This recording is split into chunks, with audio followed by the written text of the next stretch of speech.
Ladies and gentlemen, good evening and welcome back to our channel once again.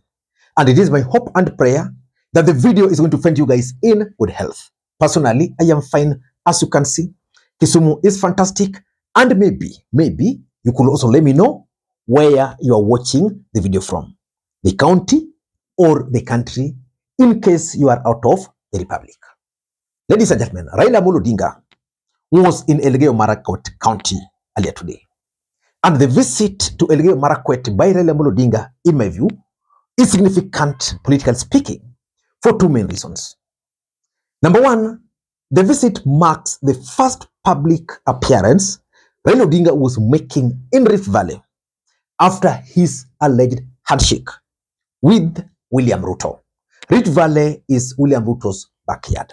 And the truth is, Raila Odinga actually denied that handshake right in Elgeyo Marakwet. Sifichagi mambo. Nasema direct. Magazeti hawa wanaandika sijui nini Raila na Ruto handshake, hakuna handshake. So the visit is significant, added to the fact that Raila was also joined by one of William Ruto's main ally, Oscar Sudi. Number two, in Elgeyo Marakwet, Raila Odinga was attending the burial of Mzee Chirchir. Mzee Chirchir is Irene Maset's father. Irene Maset was one of the IBC commissioners amongst the Cherera 4 group. She was the only one who remained standing. The rest took off. For her, she decided and she faced off the tribunal which was formed by William Samoei Arap Ruto. She was also absent during this particular event. So the visit by Raila Odinga to Elgeyo Marakwet was significant. And there are certain statements which Raila Odinga made while in Elgeyo Marakwet, which for me, I want us to analyze in this particular video. First of all, Raila Odinga actually used the occasion to explain why he intervened during the Gen Z protest, and of course, how his bid for becoming the chair of the African Union Commission also informed his decision that there was no way he would watch comfortably somewhere in Addis Ababa when the country was burning. But importantly, which is forming the basis of this analysis, is the revelation by Raila Odinga that it is Uhuru Kenyatta who called him when the country was burning to reach out to William Samoei Arap Ruto. So in this video, I want us to look at why Uhuru Kenyatta called Raila Odinga to intervene on behalf of William Samoei Arap Ruto. But before we do that, for those who are watching the channel for the first time, please take a second or two, click that subscribe button so that next time we produce a video like this, YouTube will automatically notify you. And to the subscribers, I want to continue thanking you guys for your continued support. Because without that support, this channel cannot be where it is. Ladies and gentlemen, without any further ado, allow me to dive in. But again, before I dive in, allow me to also introduce you guys to LemFi. LemFi is a mobile money app for users in the UK, Canada, and the United States of America to send money back to Kenya. They offer the best exchange rates and the money will be delivered instantly into your Mpesa account, Airtel Money account, and of course, if you want, directly into your bank account. You can use the link in the pinned comment to download the app. Ladies and gentlemen, let us dive in. Let us begin by listening to Raila Odinga revealing the call which he received from Uhuru Mugai Kenyatta. Sasa mimi niliongea na William. William ni mtu yangu. Sisi tulikuwa na wao. Mudavadi alikuwa hapa.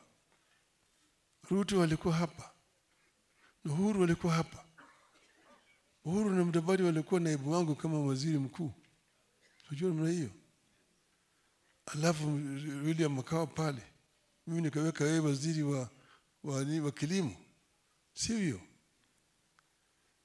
Sasa ile nchi inachomeka, Uhuru ndiye alinipiga mimi simu.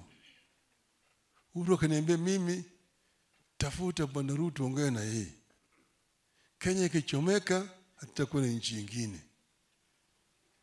Mpaka hii tuzime hii moto, watu waketi chini waendelee waliwane. William ndiye akanitafuta. Na mimi nikaongea na yeye wazi kabisa. Mimi unajua mambo yangu, mimi sifichagi mambo. nasema direct.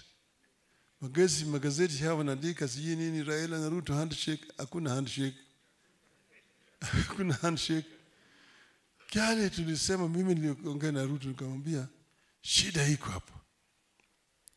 Hawa watu yako ambao wameweka pale hawajafanya kazi vile wananchi wanataka. Wananchi wameudhika, ndio naona hao sasa vijana wamejitokeza. Na vijana wakaniambia mimi, wewe baba kaa nyumbani.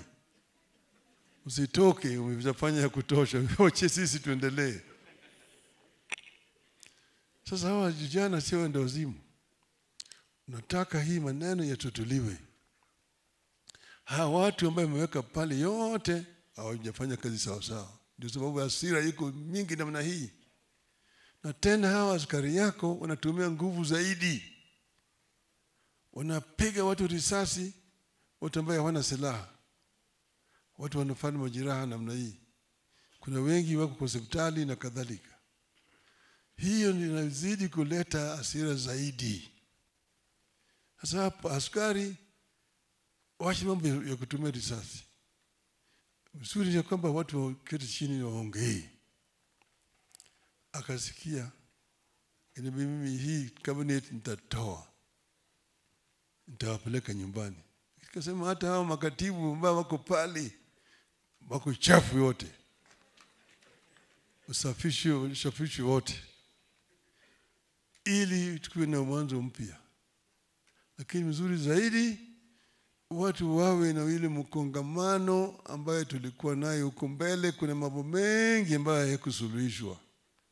Nataka tupate nafasi ya kusuluhisha hayo maneno yote kama tuko na kikao. Kwa sababu mimi nilikuwa naongea juu ya mambo ya national dialogue or national convention. Kuleta Wakenya wote pamoja waongee na walipe mambo haya yote. Mkenya ni Mkenya.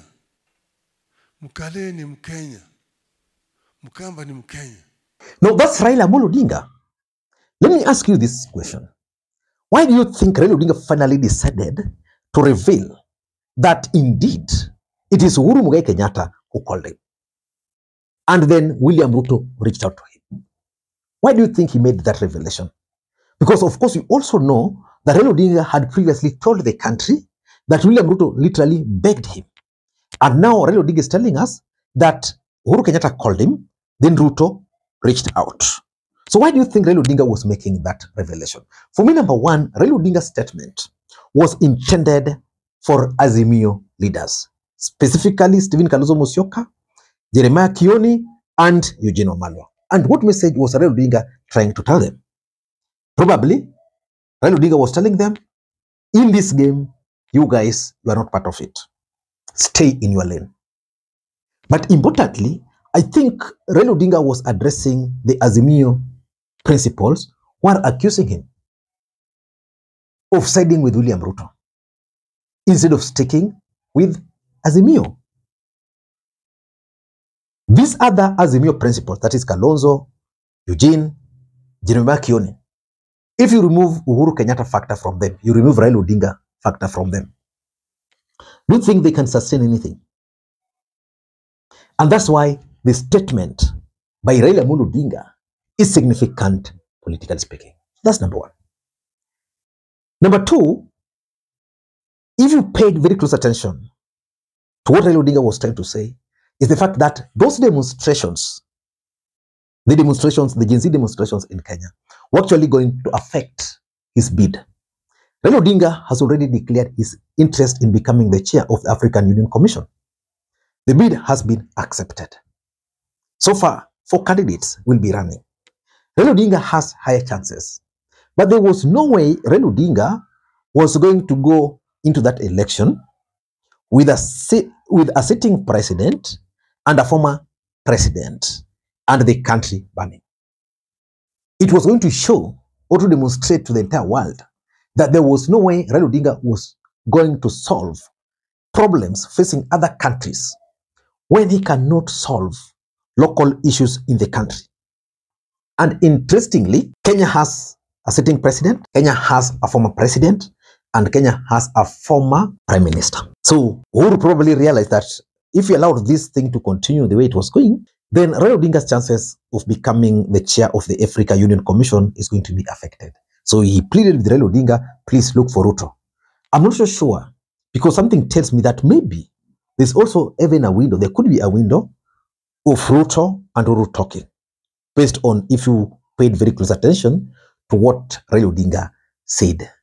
And number 3, and by the way, before I give you the third point, I want to also take this opportunity to thank the following people. You are seeing their names on the screen there for the coffee which they sent to me earlier today. It goes a long way in supporting the channel. You can also do the same using the numbers you are seeing on your screen. Ladies and gentlemen, the other reason why Raila Odinga invoked the name of Uhuru Kenyatta is probably to deal with the tag of betrayal. You see, in the eyes of most of Raila Odinga supporters, in the eyes of Azimio supporters, in the eyes of Azimio principals, they view Raila Odinga as someone who has betrayed them. That Raila Odinga decided to betray the GNCs. That the main intention was to remove William Ruto. Then Raila Odinga is now standing between removing Ruto and Ruto staying in office. So to deal with that betrayal tag, Raila Odinga had to bring in the name of Uhuru Kenyatta. By bringing in the name of Uhuru Kenyatta, tomorrow I'll be keenly following what Jeremiah Kioni would be saying, because Jeremiah Kioni is the face of Uhuru Kenyatta in UDA, in Jubilee Party. I'll also be willing to listen very keenly to the statement which Jubilee Party, for example, would be releasing to deny what Raila Odinga is saying. But the truth is, Raila Odinga was just trying to remind these guys that, you know, I did not just come up with the idea of going to Ruto. It was Uhuru.